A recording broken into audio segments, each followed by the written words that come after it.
ನಮಸ್ತೆ. ಶ್ರೀ ಪರಂಜ್ಯೋತಿ ಭಗವತಿ ಭಗವಾನರ ಪವಾಡ. ನಾನು ಒಡಿಶಾ ರಾಜ್ಯದ ಭುವನೇಶ್ವರದ ಬರ್ಷಾ ಬಿಸ್ವಾಲ್. ಕಳೆದ 4 ವರ್ಷಗಳಿಂದ ನಾನು ಸ್ವಯಂ ನಿರೋಧಕ ಅಸ್ವಸ್ಥೆಯಾದ ಆಟೋ ಇಮ್ಯೂನ್ ಡಿಸಾರ್ಡರ್ IBDಗೆ ಚಿಕಿತ್ಸೆ ಪಡೆಯುತ್ತಿದ್ದೆ. ಸೆಪ್ಟೆಂಬರ್ನಲ್ಲಿ ವೈದ್ಯಕೀಯ ಪರೀಕ್ಷೆಗಳಲ್ಲಿ ನನ್ನ ಸಣ್ಣ ಕರುಳಿನಲ್ಲಿ ಕ್ಯಾನ್ಸರಿನ ಪೂರ್ವಕೋಶಗಳು ಪತ್ತೆಯಾಗಿದ್ದವು. ಇದು ನನಗೆ ಭಾರೀ ಆಘಾತ ಹಾಗೂ ಭಯವನ್ನುಂಟು ಮಾಡಿತು. ಆಳವಾದ ಶರಣಾಗತಿಯೊಂದಿಗೆ ದೃಢ ಸಂಕಲ್ಪವನ್ನು ತೆಗೆದುಕೊಂಡು 2025ರ ನವರಾತ್ರಿ ಹೋಮದಲ್ಲಿ ಭಾಗವಹಿಸಿದೆ.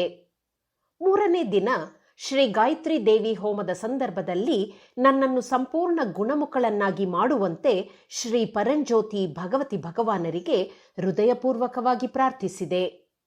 ಅದೇ ದಿನ ಹೋಮದ ನಂತರ ನನ್ನ ಬಯಾಪ್ಸಿ ವರದಿಯನ್ನು ಪಡೆಯಲು ಆಸ್ಪತ್ರೆಗೆ ತೆರಳಿದೆ. ಎಲ್ಲರಿಗೂ ಅಚ್ಚರಿಯನ್ನೇ ಉಂಟು ಮಾಡುವಂತೆ ವರದಿಯಲ್ಲಿ ಯಾವುದೇ ಕಾಯಿಲೆಯ ಲಕ್ಷಣವೂ ಕಂಡುಬಂದಿರಲಿಲ್ಲ. ಹಿಂದಿನ ವರದಿಗಳಲ್ಲಿ ಕಂಡುಬಂದಿದ್ದ ಕ್ಯಾನ್ಸರ್ಗೆ ಪೂರ್ವ ಸ್ಥಿತಿಯ ಕೋಶಗಳು ಸಂಪೂರ್ಣವಾಗಿ ಕಣ್ಮರೆಯಾಗಿದ್ದವು. ಇದನ್ನು ಕಂಡ ವೈದ್ಯರು ಅಚ್ಚರಿಗೊಂಡು ಹೀಗೆ ಹೇಳಿದರು: ನಿಮಗೆ ಇನ್ನು ಮುಂದೆ ಯಾವುದೇ ಕಾಯಿಲೆಯೂ ಇರುವುದಿಲ್ಲ. ಸ್ವತಃ ಭಗವಂತನೇ ನಿಮ್ಮೊಂದಿಗೆ ಇದ್ದು ಈ ಪವಾಡವನ್ನು ನೆರವೇರಿಸಿದ್ದಾರೆ. ವೈದ್ಯಕೀಯ ವಿವರಣೆಯನ್ನು ಮೀರಿ ನನಗೆ ದೊರಕಿದ ಈ ಗುಣಮುಖತೆಯ ಹಿಂದೆ ಅಡಗಿರುವ ದೈವಿಕ ಕರುಣೆಯ ಆಳವನ್ನು ಅರಿತುಕೊಂಡಾಗ ನನ್ನ ಕಣ್ಣುಗಳಿಂದ ಕೃತಜ್ಞತೆಯ ಕಣ್ಣೀರು ಹರಿಯಿತು.